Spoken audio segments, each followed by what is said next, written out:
York's classic rock, Q1043.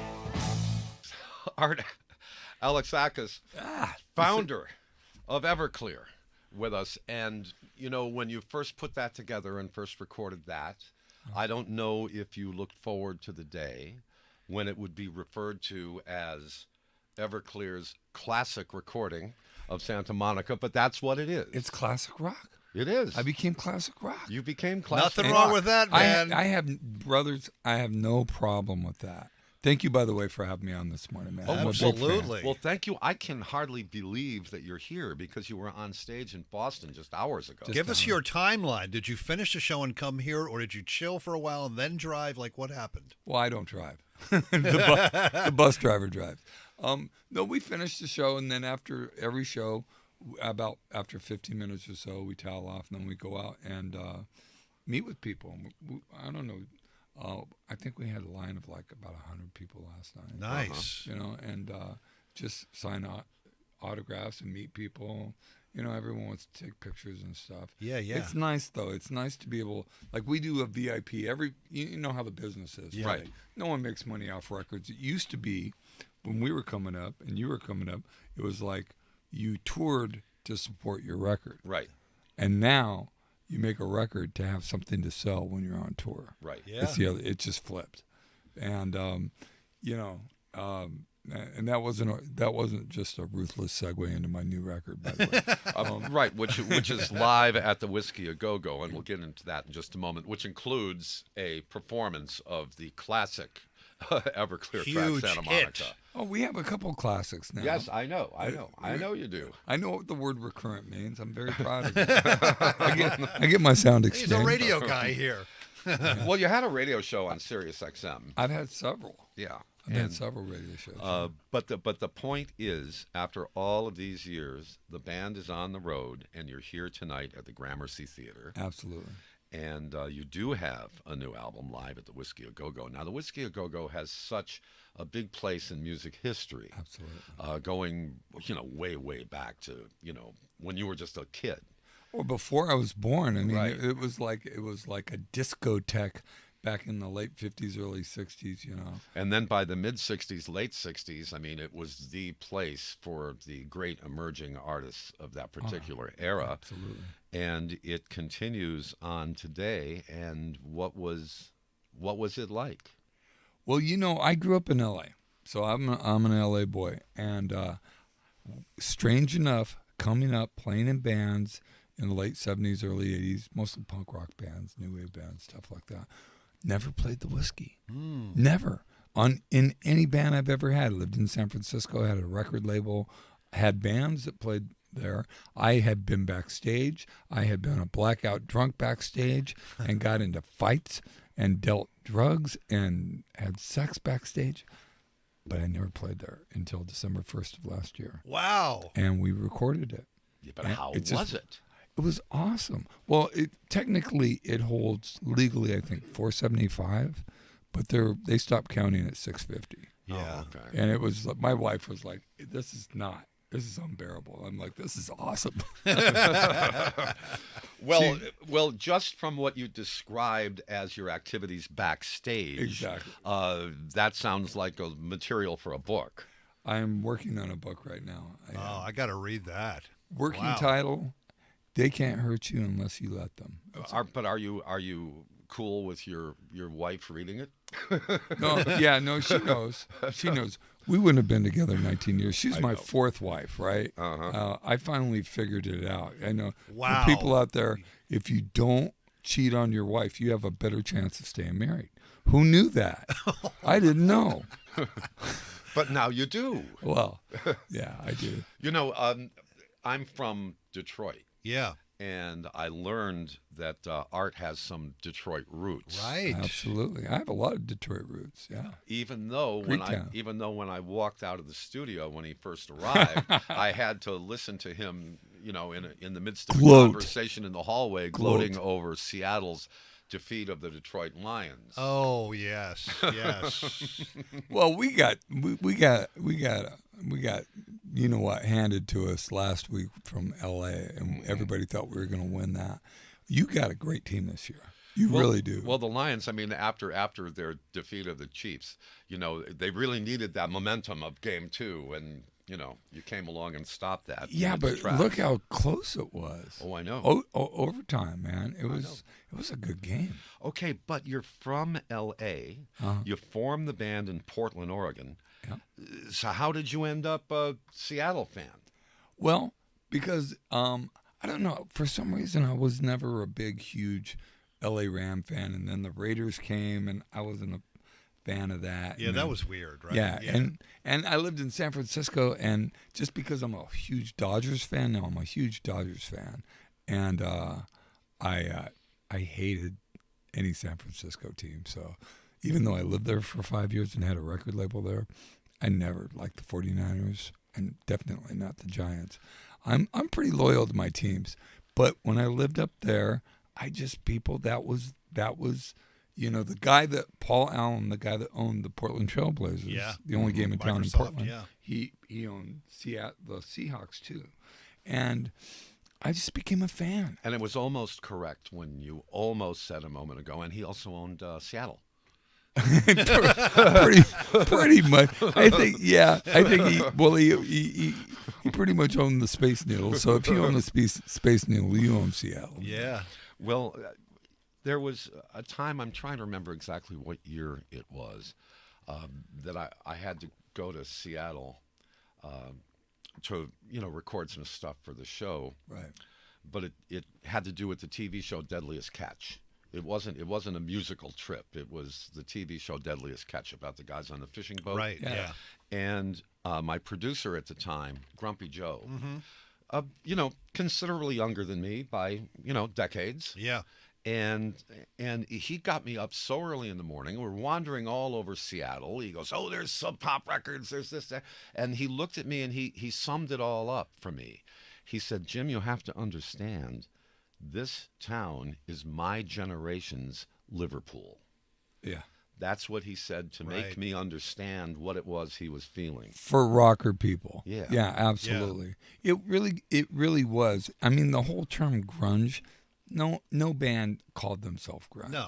That was something by the Sub Pop media people, right?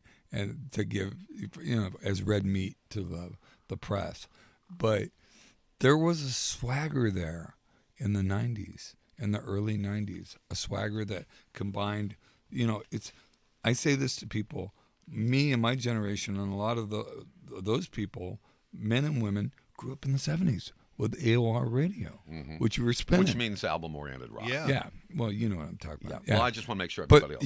yeah, album rock. But like, Zeppelin, Cheap Trick, Aerosmith, all those bands, Black Sabbath, and then we grew up with that. But then we were still young enough to be influenced by punk rock and new wave, and then hip hop, and then early alternative. So what you had in the 90s in the Northwest was it was kind of a sea change, really, for the industry. I mean, look what happened when Nirvana hit.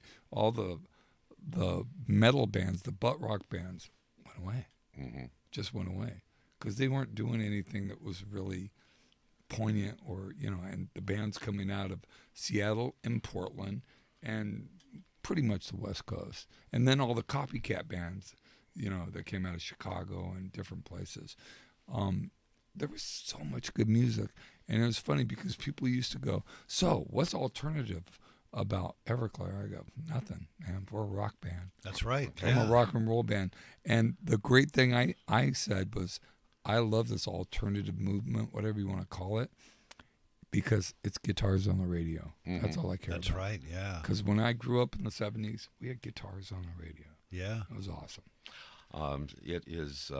It's pretty exciting to spend time with you because you have, with a period here and there when you've taken a little time off, you have endured all these years as a successful artist, and Thank you. it's not as easy as people might think. It's not easy at all.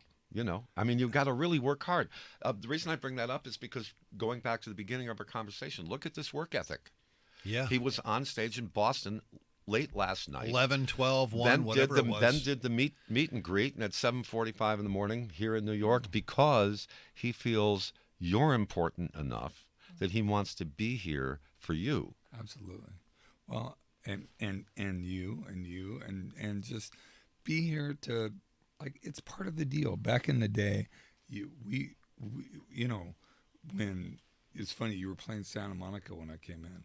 I'm like, man, I remember being at radio stations when that was a new hit, right? When it was in the top 5, top 3, and it was a big deal. And we didn't say no to anybody. And that was the day when major labels still had local reps. Right. Yeah. And you get to know these guys and gals. And they would take you in there, and I'd fall asleep in the car, right? Get me off the bus. And I'd apologize, go, look, I have to close my eyes for 15 minutes. And then I'd walk in, and I'd be all fresh as a daisy. And we would sing a couple songs, and we'd go to another station. And the point is, even back then, it was just, I don't take anything for granted.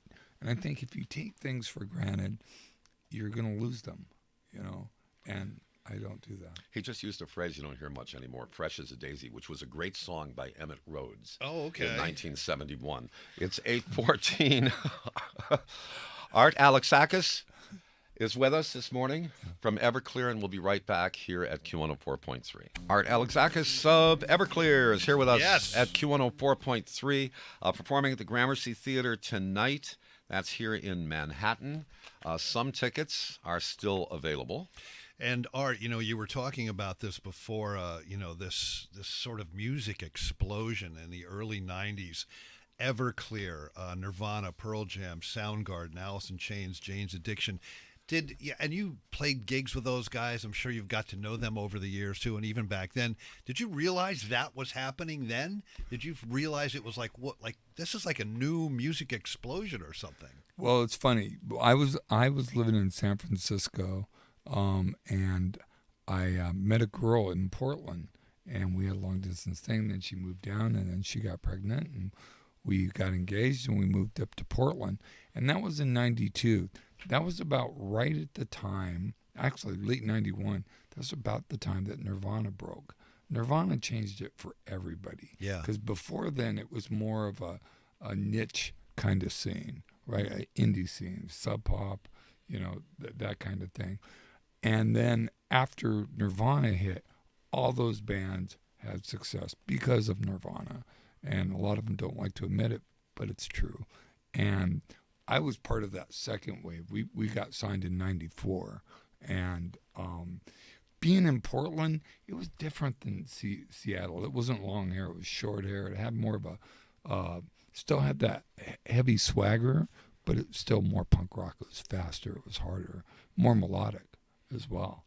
And so coming out of the Portland scene, we were the first band that was signed out of that scene, really. Yeah. And it was exciting because I saw what had happened in Seattle, and it had become commercialized and, all that stuff. And a lot of these bands got signed to major labels, and they shouldn't have been. Well, you did. Well, You yeah, did. You were on the label that brought the world the Beatles and the Beach Boys. That's right. and Bob Seger. Yeah, and Frank Sinatra, too. Absolutely. Well, didn't bring us Frank Sinatra, but Right, had him yeah. for a long time. Oh, they did. I like the Capitol years. I like some of the Warner years. I'm a big Sinatra fan. Yeah. Me too. But when